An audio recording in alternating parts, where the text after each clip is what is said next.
गणित और विज्ञान की बात कर रहा हूं सबसे पहले, ठीक है ना। गणित की बात कर रहा हूं मैं, विज्ञान की बात कर रहा हूं, साइंस गणित और विज्ञान की अपन बात कर रहे हैं सबसे पहले लेवल सेकंड में। ये एक सब्जेक्ट है।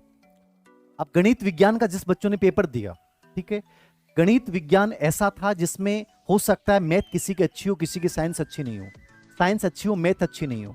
ये पेपर हमेशा डिफरेंस होगा, विभेदक होगा, ठीक है ना। ऐसे पेपर में मेरिट ज्यादा जाने के चांसेस नहीं होते हैं, क्योंकि मैथ इतना टाइम वाला होता है जिसमें अपना टाइम इतना हो जाता है कि अपन पूरे पर्सन नहीं कर पाते हैं। प्लस गणित विज्ञान में साइकोलॉजी अच्छे लेवल की थी, ठीक है। साइकोलॉजी अपने अवनी से सब कुछ आया, लेकिन एक बात बता रहा हूं, साइकोलॉजी ठीक थी। टीचिंग मेथड यहाँ पे बहुत इंपॉर्टेंट थे, यानी टीचिंग मेथड यहाँ डिफरेंस पैदा कर रहे हैं। इसलिए मैंने आपको बार बार बोला था टीचिंग मेथड जो अच्छा करेगा वो अच्छा करेगा। तो टीएम जिसके बहुत अच्छे गए हैं साइंस मैथ में, वो टॉप कर रहा है, वो बहुत टॉप कर रहा है। और मेरे पास बहुत सारे ऐसे बच्चे हैं जो अप्रत्याशित नंबर हैं उनके, जो पेन लेने आएंगे गजब तरीके से, लेकिन फिर भी बेचारे बहुत सारे बच्चे इसको मैनेज नहीं कर पाए। जीके भी ठीक ठाक था, जीके तो कर सभी का नॉर्मली आया इस बार, लेकिन फिर भी टीचिंग मेथड ने डिफरेंस पैदा किया। गणित विज्ञान का एक लेवल ठीक ठाक, विज्ञान नॉर्मल था, बट मैथमेटिक्स में टाइम मैनेजमेंट नहीं कर पाए। इन सब को लेकर जो मेरिट का अनुमान मैं बता रहा हूं जनरल से, आप देखना एक जनरल का एक आंकड़ा होता है, उससे आप अनुमान लगा सकते हैं। जनरल का जो आंकड़ा आ रहा है मेरे पास, जो जितने भी बच्चों से मैंने बात की, जितने एक्सपर्ट से बात की है, मैं मान रहा हूं कि जनरल के अंतर्गत, इसके अंतर्गत जनरल के अंतर्गत जो है वो 97 से लेकर और 1, ये मेरे कोडिंग जनरल की मेरिट रहनी चाहिए, ठीक है ना। 97 से लेके मैं मान रहा हूं कि 102 ये पर्सन जिस बच्चे के सही हैं, ये क्वेश्चंस की बात कर रहा हूं, याद रखना नंबर की बात नहीं है, जिसके ये पर्सन सही हैं, यानी इनके बीच में आ रहा है माइनस नेगेटिव वेगेटिव कट के, वो बच्चा सिलेक्शन की दौड़ में 100% शामिल है। हो सकता है 95 प्लस वाला हर बच्चा सिलेक्ट हो जाए, कोई बड़ी बात मत मानिएगा।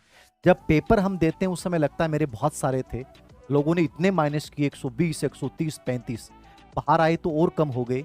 और जब अधीनस्थ सेवा चयन बोर्ड अपनी रियल में माया दिखाएगा, मतलब आंसर की जारी करेगा, कुछ भी मान सकता है, कुछ भी मान सकता है, मान लीजिएगा आप।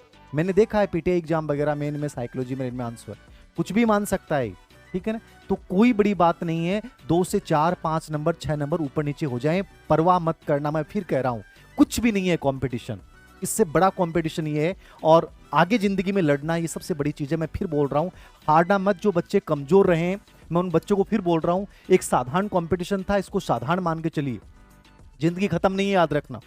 सेकंड ग्रेड है, ग्रेड फर्स्ट है, कॉलेज लेक्चर है, संगणक एग्जाम है, एलडीसी है, ईओआरओ की साइंस मैथ वाले बच्चों के लिए इतना गजब का चांस होता है, इतनी गजब की पोस्ट होती है, छोड़ना मत जो बच्चे रह गए। और जो बच्चे इस दायरे में आ रहे हैं उन बच्चों को मेरी राय ये है, मेहनत मत छोड़ देना, सिलेक्शन कंफर्म मत मान लेना, लेकिन हम ये मान के चल रहे हैं कि 97 से 102 जो जनरल में है, जिसके पर्सन सही हैं, वो सिलेक्शन की दौड़ में 100% शामिल है। इसमें आप ओबीसी, एमबीसी, ईडब्ल्यूएस, इनका क्या क्राइटेरिया मानेंगे? तो इसका सिंपल सा क्राइटेरिया होता है, देखो आजकल जनरल और ओबीसी इक्वल सी रहती हैं, मतलब कि नॉर्मली अपन मान के चलें कि यहां पे 2 से 4 प्रश्नों का अंतर रहेगा, लेकिन साइंस मैंने कहा कि डिफरेंस पैदा करेगा, बाकी विषय में सेम हो सकता है, लेकिन विज्ञान डिफरेंस पैदा करेगा। तो मैं ये मान रहा हूं कि विज्ञान में ओबीसी की जो मेरिट या जो बच्चे सेफ जोन में है, वो 93 से लेकर 95 के बीच के जो बच्चे हैं, वो मैं मानता हूं सेफ जोन है, ठीक है ना। यहां यदि आप हैं तो मेरे अकॉर्डिंग सिलेक्शन हो जाना चाहिए, जो मेरे पास आया है। अब हो सकता है कि मेरे कई बच्चे यहां से भी बहुत अच्छी रैंक वाले हैं, लेकिन उनकी संख्या बहुत सीमित है, और रियल में आंसर की आएगी उसके बाद और भी डाउन आ सकता है। याद रखना जरूरी नहीं है कि यही रहेगी, इससे ज्यादा भी जा सकती है, प्लस माइनस हो सकता है। अभी तक का जो फीडबैक मिला उसके अकॉर्डिंग बता रहा हूं, 93 से 95 ओबीसी याद रखना ठीक है, मतलब वो सेफ जोन में अपन मान सकते हैं, जरूरी नहीं है।